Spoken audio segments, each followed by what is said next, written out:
신명기 3장 말씀이고요. 3장 1절 말씀 제가 있습니다. 우리가 돌이켜 바산으로 올라가매 바산왕 오기 그의 모든 백성을 거느리고 나와서 우리를 대적하여 에드레이에서 싸우고자 한지라. 가나안을 저는 보통 사명의 길이다, 사명의 자리다라고 개인적으로 개념을 정리하고 있기 때문에 가나안을 향하는 과정 속에서 우리가 만날 수 있는 게 뭘까? 사명의 길은 장애물이 있다라는 제목으로 말씀을 함께 나눠보도록 하겠습니다. 신명기 3장은 가나안을 향하는 과정의 사건을 소개하고 있습니다. 모세는 계속해서 바산왕 오기 다스리던 영토를 점령하게 된 과정을 설명하는데, 이 경우에도 바산왕 오기 먼저 이스라엘을 공격을 하고 이스라엘은 반격해서 모든 성읍을 점령하고 주민을 전멸시킵니다. 모세가 점령한 영토에 루벤 지파, 갓 지파, 그리고 므낫세 지파의 절반을 정착을 시키죠. 대신에 남자들은 가나안 점령을 위한 전쟁에 참여를 합니다. 모세가 그 문제를 정확하게 짚고 넘어가죠. 너희들로 인해 백성들이 어려움 당하면 안 돼. 너희들은 전쟁에 동참해야 돼. 이렇게 이미 앞서서 이야기를 했죠. 그 즈음에 모세는 가나안 땅에 들어가지 못할 거라는 하나님의 말씀을 붙여 민수기 20장에서 보면, 모세는 하나님께 부디 저를 건너가게 해주십시오라고 간청을 하지만 하나님이 이것으로 내게 족하니 이 일 때문에 더 이상 나에게 말하지 말아라 라고 단호하게 거절을 하십니다. 이러한 전반적인 과정을 통해서 과연 우리가 얻을 수 있는 교훈이 뭘까? 여기에 이제 질문을 품고 말씀 묵상을 들어가 보면 1절 말씀에 보면, 우리가 돌이켜 바산으로 올라가며 바산왕 오기 그의 모든 백성을 거느리고 나와서 우리를 대적하여 에드레이에서 싸우고자 하는지라. 사명의 길은 장애물이 있다라는 거죠.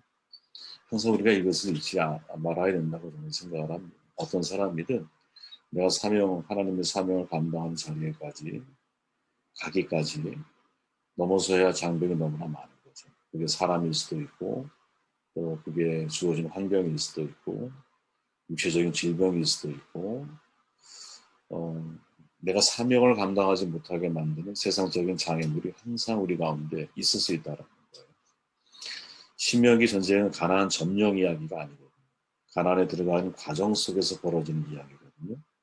그러니까 들어가는 과정에 겪을 수 있는, 즉 다시 말하면 사명의 자리에 가기까지 겪을 수 있는 삶의 이야기거든요.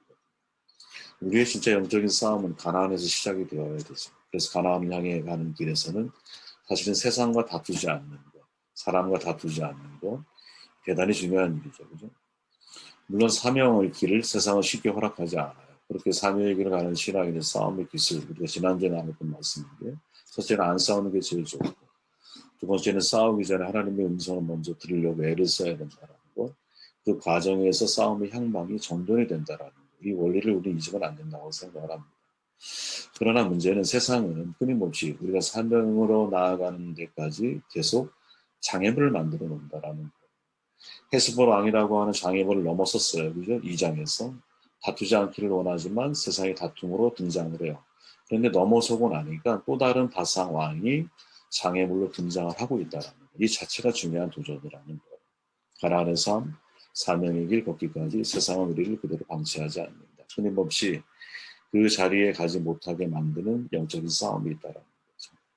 이거는 목사인 저도 그렇고 여러분도 그렇고 마찬가지일 겁니다. 어떤 하나님의 사명을 우리가 발견하고 그 자리에 가기까지 나랑 가장 가까운 사람일 수도 있고요. 또 내가 가장 좋아하는 나의 육체적인 무엇인가 있을 수도 있고요. 나의 환경적인 요인, 그것이 가족일 수도 있고요. 사명을 감당하지 못하게 만드는 장애물들이 무엇일까를 정확하게 봐야 한다는 거죠. 우리는 거창고등학교의 직업 10개명 여러분 잘 아시죠? 눈으로 한번 읽어보세요. 월급이 적은 쪽으로 택하라 에서부터 왕관이 아니라 단두대가 기다리고 있는 곳까지 가라. 참 좋은 말처럼 들리죠. 세상을 사는 사람들에게 사실은 이것이 대단히 비현실적인 이야기거든요. 과연 누가 여러분 이런 목표를 가지고 살아갈 수 있겠어요? 그죠? 모든 조건을 갖춘 곳을 피하고 처음부터 시작해야 하는 황무지를 택하라. 과연 현대인들에게 이게 먹힐 수 있는 말일까요? 이 세상 어떤 사람들이 사실은 이런 자리를 동경하겠어요? 왜 열심히 여러분들 공부하고 자녀들을 공부시킵니까? 물론 남을 돕기 위해서 공부하고 공부시키는 사람도 있겠지만 대부분 사실은 마음 중심에서는 사회적인 성공을 보장받기 위해서 공부하는 거거든요. 거의 절대 다수가 타고난 금수저가 아니잖아요. 주류 사회를 진입하기 위해서 노력을 해요. 가장 빠른 길이 뭐냐? 사회적으로 엘리트가 되는 것이죠. 왜 강남 치과시 비쌉니까? 왜 스카이 대학에 들어가기 위해서 목숨을 걸어요? 왜 혈연지원 학연을 동원해서라도 가능하면 높은 자리에 우리가 오르기를 바랍니까? 그 자리에 들어가야 주류 사회가 보장된다고 믿기 때문인 거죠. 우리가 사는 세상이 이와 같거든요. 그렇게 자신의 직업 쉽게 전영창 선생님이 말하고 있는 이 이야기는 이상적인 것처럼 느껴지지 현실과는 대단히 거리가 멀게 우리가 받아들여지거든요. 그러나 정말 내가 하나님이 내 안에 있고 또 우리가 하나님을 두려워하는 마음이 있고 하나님 앞에 심판대에 서게 될 것을 내가 알고 있고 내 인생의 사명이라고 하는 분명한 목적 진술이 되지 않으면 내 인생은 의미가 없다라는 생각을 가지고 있다면 신앙인의 입장에 있다면 세상은 상향성을 추구하지만 우리는 하향성을 추구할 수밖에 없는 거거든요. 채우기 위해 세상을 살지만 우리는 비우기 위해 살거든요. 세상 죽음은 끝이라고 말하지만 우리는 심판이 있을 거라고 믿기 때문에 신앙인에게 있어서 이 거창고등학교의 직업 시계명은 현실적인 소리는 나에게 들리는 거거든요. 그리고 이것을 사명이라고 받아들이는 거거든요. 물론 잘 안 돼요. 왜? 우리는 잘 안 되는 구조를 가지고 있어요. 인간의 죄성이라는 것은. 하지만 노력을 하려고 하는 거죠. 하지만 그 길을 향해 걸어가려고 하는 거죠. 왜? 사명의 길은 세상의 길과 정반대이기 때문에. 그렇기에 사명의 길을 걸으려고 하는 것 자체가 사실은 장애물이 나에게 있을 수밖에 없는 거죠. 세상은 그걸 원하지 않으니까. 세상은 그런 이야기를 하지 않기 때문에 끊임없이 내 안에 사람에 대한 장애물, 가족이라고 하는 장애물, 도덕이 주어지는 환경, 더 무서운 장애물은 내 안에 욕망이죠. 욕망, 욕심이라고 하는 장애물. 이 모든 것들이 사실은 극복해 나가야 할 사명의 길을 걸으려면 이 장애는 항상 나에게 있을 수 있구나. 내가 이런 장애물을 만났을 때 어떻게 반응할 건가. 이것을 마음의 준비를 하고 대응을 하는 사람과 준비 없이 그것을 맞이하는 사람은 결과가 많이 다르지 않을까 그런 생각을 한번 해보게 됩니다.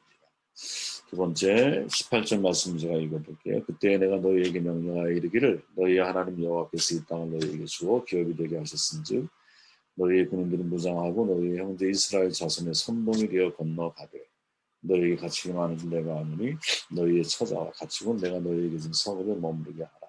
사명의 길에 되도록이면 선봉장이 되라라는 거죠. 지금 전쟁을 마친 이스라엘은 요단 동편까지 점령을 해요. 요단 동편 땅 이미 루벤과 갓지파가 선점한 땅이잖아요. 달라 그랬잖아요. 그죠?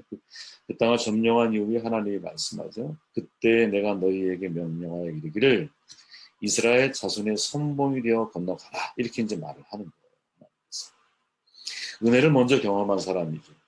누가? 루벤과 갓지파. 이미 땅을 점령했잖아. 가나안에 들어가기 전에. 그죠? 성취를 먼저 경험한 사람이 무엇을 해야 한다? 선봉장이 돼야 한다. 우리가 하나님의 은혜를 먼저 경험한 사람이 은혜를 베푸는, 은혜를 나누는 자리에 서는 게 맞는 거죠. 그죠? 모세는 루벤과 갓지파를 향해서 야, 너 이미 땅을 확보했어. 이미 12지파 가운데 가장 먼저 너희들이 은혜와 축복을 받았어. 근데 거기에 안주하면 안 돼. 이제 너희들이 어떻게 해야 돼? 너는 이미 은혜를 확보해 놓았기 때문에 이미 네가 머무를 땅을 네가 얻어놨기 때문에 네가 이 전쟁의 선봉장이 되는 게 맞아. 이렇게 말하고 있는 거죠. 참 중요하게 우리가 기억해야 할 말이야. 어떤 사람이 선봉이 되어져야 되느냐? 내가 하나님의 은혜를 먼저 받은 사람이라고 생각하는 사람들. 이미 내가 승리를 경험해 본 사람이라고 생각하는 사람들이 믿음의 선봉장이 되어주는 것. 이게 공동체에서는 매우 중요한 신앙생활의 중요한 원리 가운데 하나고. 미국의 잘 알려진 사생사업가죠. 윌터 얀넨버그라고 하는 분 들어봤을 거예요, 여러분. 이분이 평생 45억 달러, 어마어마한 돈이죠. 45억 달러를 기부를 했다고 알려져 있어요. 흑인 대학 교육 기금을 5천만 불을 선뜻 기부해요. 그때 부시 대통령이 방문해서 이렇게 말하죠. 당신의 선행에 나 자신이 큰 감동을 받았어요. 마치 1,000개의 등불이 한꺼번에 켜진 느낌입니다. 이렇게 치하를 냈어요. 그때 이 사람이 하는 말이 이렇게 말하죠. 보다 좋은 여건에 사는 사람이 자기보다 불행한 사람을 돕는 건 그리스도의 의무고 책임이라고 생각을 합니다. 맞는 말이죠. 그죠? 맞는 말이에요. 내가 남들보다 조금 더 좋은 여건에 살고 있다면 나보다 불행한 사람을 돕는 건 이것을 내가 의무라고 생각할 수 있느냐. 루벤과 갓지파가 그런 자리에 지금 서 있는 거죠. 내가 남보다 좋은 여건을 이미 확보했어요. 그죠? 정말 하나님이 은혜 가운데 요단 동편 땅을 확보해서 이미 내가 거기를 선점한 사람이기 때문에 모세는 그 은혜를 그냥 너희들이 그 은혜로 인하여 편안한 자리에 머물지 말고 이제는 너희가 은혜를 먼저 확보했기 때문에 경험했기 때문에 선봉이 되어서 건너가야 한다. 선봉이 되었어. 루벤과 갓지파 본래부터 선봉장이 되려고 한 사람이 아니죠. 그래야 할 이유가 사실은 없던 사람이야. 그죠? 근데 요단 동편 땅을 먼저 배당받는 은혜를 경험했기 때문에 다시 말하면 지도자 모세와 백성들의 배려가 이미 사실 루벤과 갓지파에게 있었잖아요. 그리고 어찌 보면 요단 동편 땅을 점령하는 과정 자체가 그들의 땅을 확보해 주기 위한 지도자와 백성들의 수고와 노력이 사실은 동반되어 있는 거잖아요. 그 결과 성봉장이 되지 않을 수가 없는 거죠. 다시 말하면 내가 지금의 이 자리에 서게 된 것이 은혜의 자리에 내가 지금의 이 자리에 서기까지 사실은 나 혼자만의 수고와 노력이 아니라 이게 모든 이들의 수고와 모든 이들의 기도와 모든 이들의 사실은 도움과 은혜가 있었기 때문에 베품이 있었기 때문에 내가 이 자리에 설 수 있었지 라고 하는 마음과 어떤 생각을 가지고 있는 사람이 어떤 순간과 어려운 상황이 되었을 때 선봉장이 될 수 있다. 목사에 비유하면 목사가 어떻게 저 혼자 잘 이 자리에 설 수 있겠습니까? 그죠? 목사가 어떻게 혼자 잘난 맛으로 목회를 할 수 있겠어요? 그죠? 사실은 아니죠. 주변에 계신 장로님들이든 직분자든 일반 성도님이든 이분들의 사실은 도움과 기도와 또 보이지 않는 은혜와 배려와 이런 것들이 사실은 뒷받침이 되고 있기 때문에 사실은 제가 이 자리에 설 수 있는 것이지. 그죠? 팔로워가 없는데 어떻게 여러분 리더가 있을 수 있겠어요? 그죠? 말도 안 되는 거죠. 그렇게 사실은 그런 생각을 하게 되면 팔로워가 무엇을 원하고 요구한다 할지라도 거기에 대해서 선봉장이 돼서 그 일을 해줘야 책임이 있는 거거든요. 어렵죠. 어려워요, 사실은. 네. 다 인간이잖아요. 내 마음대로 살고 싶고 내 것을 하고 싶고 어떤 내가 하는 일에 있어서 제재를 당하고 싶어 하지 않아요, 사람들은.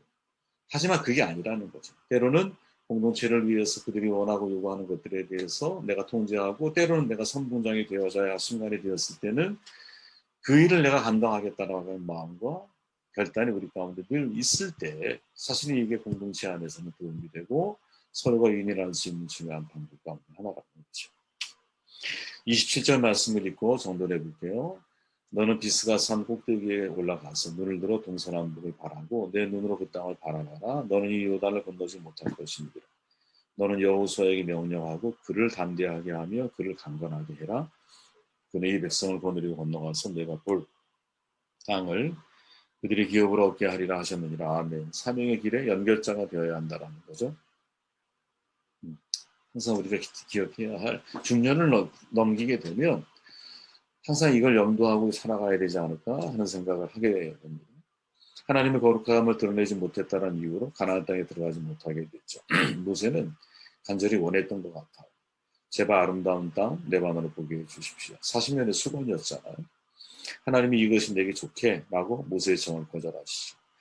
광야에서 40년 동안 이스라엘 백성을 인도하는 일, 가나안 점령 과정에 치러야 할 전쟁에 대한 수월한 일이에요. 우리는 이 모습을 보면서 하나님이 너무 야박한 게 아닌가 이런 생각을 하지만 또 어떤 신학자는 뭐라고 말하냐면 모세에게 사실은 영광의 순간을 허락하지 않겠다라는 뜻이 아니라 그에게 더 이상 무거운 짐을 지우지 않겠다라는 하나님의 마음을 한편 읽어야 된다 이렇게 이야기를 해요. 저도 이 말에 동의를 해요. 그러니까 모세가 사실은 광야 생활도 힘들지만 가나안 땅 점령하는 건 더 어려운 일이거든요. 그러니까 너가 40년 동안 고생했고 그 일은 다른 사람한테 맡기는 게 좋겠어. 이렇게 이제 이해를 해야 되는데 사실은 그런 마음을 하나님이 모세에게 가지고 계시지 않았을까라고 이제 해석을 해주는 거죠. 동의해요. 근데 그럼에도 불구하고 사실은 받아들이기가 쉽지가 않았을 거라는 거죠. 모세의 입장에서. 내가 내게 좋게 말하는 것 되게 쉽지가 않아요. 왜냐하면 모세가 기력이 쇠하지 않고 눈이 흐려지지 않았던 리더였기 때문이죠. 우리가 나이를 들어보면 가끔 착각하잖아요. 내 몸은 노년이지만 내 생각은 청년에 머물러 있거든요. 여러분도 마찬가지일 거예요.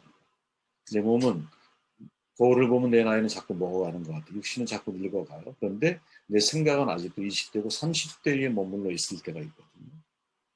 내가 나를 보면 더 할 수 있을 것 같아요. 그죠? 지금 모세가 그런 마음이 들지 않았을까요? 왜? 기력이 쇠하지 않잖아요. 눈이 흐려지지 않았잖아요. 그죠? 다시 검은 머리가 났을지도 모르겠어요. 그죠? 아무도 몰라요, 사실은. 그 상황을. 어쨌든 그는 젊은이와 다를 바가 없는 거야, 지금 몸 상태가. 근데 중요한 것은 뭐냐? 자기가 볼 때는 이런 나이지만 다른 사람이 볼 때는 모세는 지금 120세거든요. 120세. 40, 40, 40. 120세. 그죠? 여호수아와 갈렙이 80대 초반 중반이거든요. 그죠? 그러니까 광야에서 20살 이상이 40년 만에 죽었잖아요. 그러면 예를 들어 가데스바네아에서 20살 먹었던 사람이 40년이 지난 60이었잖아. 그러면 60살의 사람들이 다 죽은 거거든요. 60살에. 물론 그 더 많은 나이가 된 사람도 있었을 거예요, 분명히. 그런데 60세의 사람들이 죽은 사람도 있었다라는 것을 감안할 때 120세라고 하는 것은 엄청난 나이예요. 비록 모세의 입장에서는 기력이 쇠하지 않고 내가 더 할 수 있을까라는 생각이 들지만 하나님은 그 모세가 사실은 전체적인 이스라엘 백성들을 놓고 보았을 때는 모세는 증조 할아버지 뻘인 거예요. 여호수아 갈렙이 할아버지 뻘인 거예요. 그렇죠? 그러니까 나는 스스로 뭐든지 더 할 수 있을 것처럼 보이지만 사회적인 입장에서 놓고 볼 때, 전체적인 입장에서 놓고 볼 때, 아 이거는 적절한 위임에 대일 수 있다. 그죠? 그걸 내가 받아들일 수 있다. 그리고 그때 하나님이 하신 말씀이 여호수아에게 명령해서 그를 담대하게 하고 그를 강하게 만들어라. 연결하라는 거죠. 무엇을? 너의 리더십. 누구에게? 여호수아에게. 연결자가 된다는 것은 사실은 쉽지 않은 일이에요. 그죠? 내가 더 할 수 있다라고 생각이 들고 나의 눈도 흐려지지 않았어. 내 마음도 아직 이팔 청춘이야. 젊은이야. 그럼에도 불구하고 내가 누군가 또 다른 후배 리더십에게 바톤을 넘겨서 연결을 해야 한다는 것은 내가 아직 죽지 않아도 되는 나이. 예, 다른 사람이 모세를 표현할 때 그런 표현을 하잖아요. 아직 죽지 않아도 되는 나이에 죽은 거예요. 모세가. 기력이 쇠하지 않고 죽었으니까. 그죠? 그러니까 내가 죽지 않아도 되는 것 같은 때에 나를 죽여야 그래야 내가 연결자가 될 수 있는 거구나. 내가 볼 때 내 생각이나 모든 거, 내 기력도 아직 할 수 있을 것처럼 진다 할지라도 그래도 하나님이 내게 이거는 지금 다른 사람에게 바톤을 넘겨야 할 타이밍이야 라고 하는 메시지를 내가 듣고 내가 그 확신을 가지고 있다면 이거는 내가 죽어야만이 연결자가 될 수 있는 거예요. 많은 생각을 하게 만드는 내용이라고 저는 생각을 합니다. 바나바, 바울 주도권을 너무 잘 넘기잖아요. 그죠? 바나바와 바울이 나중에 갈라지잖아요, 여러분. 사도행전에 보면. 그런데 갈라지는 타이밍에도 보면요. 바나바는 마가요한과 가고 또 바울은 신라와 가잖아요. 근데 그 당시 바나바와 바울이 주도권이 바뀌었거든요. 그러니까 처음에는 바나바와 사울, 바나바와 바울이었지만 헤어지는 그 타이밍의 상황을 놓고 보면 바울과 바나바였거든요. 그러니까 다시 말하면 주도권을 바울에게 다 넘겨주고 위임한 상태였는데 그럼에도 불구하고 그들이 갈라졌을 때는 양쪽이 모두가 다 중요한 리더십이 되거든요. 그러니까 이 말은 무슨 말이냐면 바나바가 바톤을 넘겨주지 않아도 되는 타이밍에 바톤을 바울에게 넘겨줬다라는 거지. 그 마음이 참 중요하다라는 거예요. 언제든지 내가 함께하는 동역자를 리더로 세우려고 하는 마음을 내가 가지고 인생을 살아갈 수 있겠느냐. 네, 말씀을 정리해 봅니다. 저는 여러분 오늘은 사명의 길에 우리가 만날 수 있는 것들이 뭘까? 또 사명의 길에 감당해야 할 게 뭘까? 이런 생각을 해봤습니다. 신명기 3장은 가나안으로 가는 과정을 소개하고 있거든요. 그런데 한 문제를 해결하니까 또 다른 장애물이 와요. 사명의 길은 장애물이 항상 있는 거. 극복을 해야 한다라는 거죠. 그리고 사명의 길에 르우벤과 가시폰을 선봉장으로 세워요. 그들은 기꺼이 그 사명을 감당해요. 왜? 먼저 은혜를 받은 사람이기 때문에. 먼저 내가 하나님의 은혜를 받고 그 모든 은혜가 주변 사람들의 도움으로 인해 배려가 있었기 때문에 나에게 주어진 은혜라고 내가 생각을 할 수 있다면 나는 기꺼이 선봉장의 자리에 설 수 있어야 된다라는 것. 그리고 내가 기력이 쇠하지 않았지만 내가 다른 리더십을 세우려고 하는 마음을 항상 가지고 있을 수 있겠느냐. 사명의 길에 연결자가 되려고 하는 마음을 품고 인생을 살아가는 그런 귀한 축복이 있기를 바랍니다.